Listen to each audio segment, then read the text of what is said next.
Hi hello நண்பர்களே, இன்னைக்கு நம்ம ஐகான் சொல்யூஷன்ல நம்ம கிட்ட ஒரு கஸ்டமர் அப்ரோச் பண்ணியிருந்தாங்க. அவங்களுக்கு ஒரு ஆஃபீஸ் ரிலேட்டட் ஒர்க் பண்ணணுன்றதுக்காக. அந்த ஆஃபீஸ் ரிலேட்டட் ஒர்க்குக்காக நாம என்ன அவங்களுக்கு சஜஸ்ட் பண்ணோம் அப்படின்னாக்கா, அவங்க கொஞ்சம் லேட்டஸ்ட் கான்ஃபிகரேஷன் எக்ஸ்பெக்ட் பண்ணாங்க. அந்த லேட்டஸ்ட் கான்ஃபிகரேஷன் ஏற்ற மாதிரி நாம i3 ப்ராசஸர் அவங்களுக்கு சஜஸ்ட் பண்ணோம். சரி, i3ல இன்னைக்கு டாப் எண்ட்ல i3ல 14 ஜென்ரேஷன் இருக்கு. ஸோ அந்த 14 ஜென்ரேஷனை அவங்களுக்காக நம்ம சஜஸ்ட் பண்ணோம். அதுக்கு நாம அவங்களுக்கு MSIல ஒரு 610 அப்படின்னு சொல்லக்கூடிய ஒரு மதர் போர்டையும் அவங்களுக்காக நம்ம சஜஸ்ட் பண்ணோம். அதுக்காக நம்ம அதுல க்ரூஷியல் அப்படிங்கிற ரேமையும் இன்சர்ட் பண்றதா அவங்ககிட்ட நம்ம கமிட்மெண்ட் கொடுத்துருந்தோம். ஸோ அந்த மிஷின் அசம்பிள் பண்றது பத்தி தான் இன்னைக்கு நம்ம வீடியோல பார்க்க போறோம். நம்ம வீடியோ ஸ்கிப் பண்ணாம பாருங்க. ஸ்டெப் பை ஸ்டெப்பா எல்லா ப்ராசஸும் எப்படி அசம்பிள் பண்றோம், அந்த வீடியோ எப்படி சாஃப்ட்வேர் போறோம், எல்லாம் நம்ம வீடியோல வந்துடும். உங்களுக்கு இது மாதிரி பிசி பில்ட் பண்ணணும்னாலும் நம்ம கான்டாக்ட் பண்ணுங்க. வாங்க நம்ம வீடியோக்குள்ள போவோம்.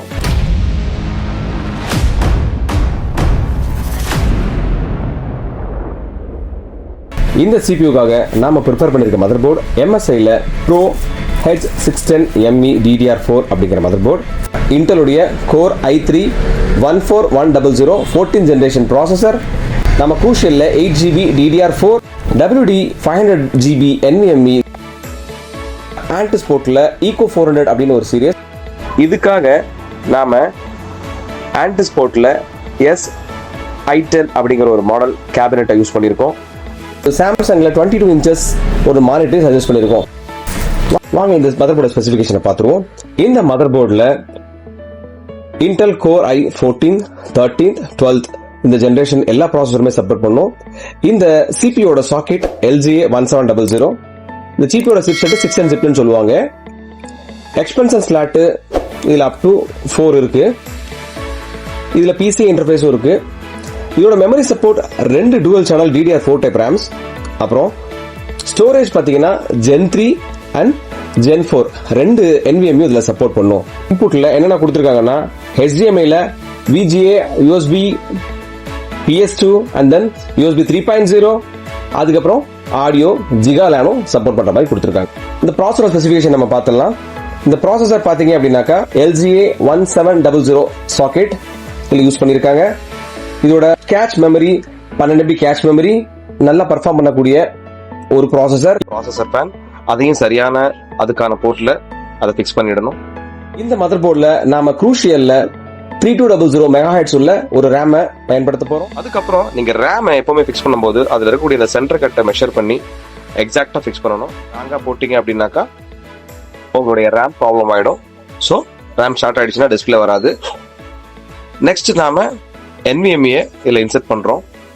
இந்த NVMeன்றதும் இப்போ வந்து ரொம்ப லேட்டஸ்ட் டெக்னாலஜின்றனால அதை ப்ராப்பரான ஸ்லாட்ல நம்ம இன்சர்ட் பண்ணிட்டு அதுக்கு பின்னாடி நம்ம ஸ்க்ரூஸ் பண்ணிடணும். இந்த NVMe அதிகமா ஹீட் ஜென்ரேட் பண்ணும் அப்படிங்கறதுனால அந்த NVMeகளுக்கு நம்ம என்ன பண்ண போறோம் அப்படின்னாக்கா, இதுல சில சிலிக்கான் பேட்ஸை யூஸ் பண்ண போறோம். இந்த சிலிக்கான் பேட் என்ன பண்ணும் அப்படின்னாக்கா ஹீட்டை ரெடியூஸ் பண்ணி விடும்.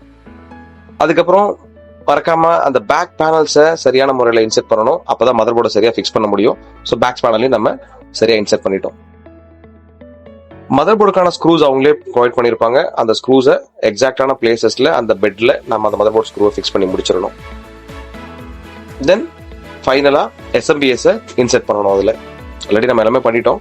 ஸோ இந்த SMPS இனிஷியேட் பண்ற பார்ட் தான் ஃபைனல் பார்ட்டுங்கிறனால இந்த SMPS நம்ம இனிஷியேட் பண்றோம். ஸோ இந்த பார்ட்டை முடிச்சாலே மேக்ஸிமம் CPU ரெடி ஆயிடும். அப்புறமா நமக்கு சின்ன சின்ன கேபிள் மேனேஜ்மெண்ட், CPயோட டோஸை ஃபிக்ஸ் பண்ணணும். அதை ஃபிக்ஸ் பண்ணி முடிச்சதுக்கு அப்புறம் உங்களுக்கு நான் அவுட்புட்டை காட்டுறேன். வெயிட் பண்ணுங்க. இதுதான் CPU நம்ம ஃபினிஷ் பண்ணதுக்கு அப்புறம். அந்த இப்போ நம்ம என்ன பண்ண போறோம் அப்படின்னாக்கா, OS இன்ஸ்டாலேஷன், சாஃப்ட்வேர்ஸ் இது எல்லாத்தையும் இதுல போட போறோம். அதுவும் கண்டினியூவா வரும். மறக்காம ஸ்டே டியூன் பார்த்துட்டே இருங்க. கம்ப்யூட்டருக்கு ஹார்ட்வேர் எவ்வளவு முக்கியமோ அதே போல சாஃப்ட்வேரும் ரொம்ப ரொம்ப முக்கியம். ஸோ நம்ம என்ன வெர்ஷன் சாஃப்ட்வேர் போடுறோம், OS போடுறோம் அப்படிங்கறத நம்ம மென்ஷன் பண்ணணும் ஃப்ரெண்ட்லியே. ஸோ இதுல நம்ம Windows 11 Pro ஒரிஜினல் OS போட்டிருக்கோம்.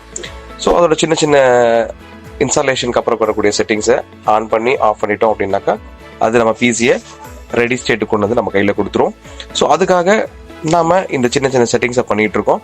இந்த சின்ன செட்டிங்ஸ் எல்லாம் முடிச்சிட்டோம் அப்படின்னாக்கா நம்ம டெஸ்க்டாப்பை ரெடி பண்ற ஸ்டேட்டுக்கு போயிடுவோம்.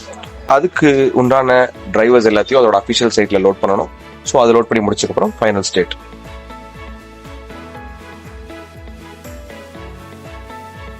இதுதான் ஃபைனல் அவுட்புட் உங்க முன்னாடி நம்ம வச்சிருக்கோம். இந்த மாதிரியான பிசியை பில்ட் பண்ணணும் அப்படின்னு உங்களுக்கும் விருப்பம் இருந்தது அப்படின்னாக்கா நம்ம ஐகான் சொல்யூஷனை கான்டாக்ட் பண்ணுங்க. நம்ம ஷாப் உங்களுக்கு எல்லாருக்கும் தெரியும், அம்மாபேட்டில் லொக்கேட் ஆயிருக்கு. நம்ம கான்டாக்ட் நம்பரும் கீழே டிஸ்கிரிப்ஷன்ல கொடுத்துருக்கோம். மறக்காம நம்ம கான்டாக்ட் பண்ணுங்க. இது போல பெஸ்ட் பிசியை பெஸ்ட் பிரைஸ்ல பில்ட் பண்ணலாம். மறக்காம நம்ம சேனலை லைக் பண்ணுங்க, சப்ஸ்கிரைப் பண்ணுங்க, அண்ட் தென் கமெண்ட் பண்ணுங்க.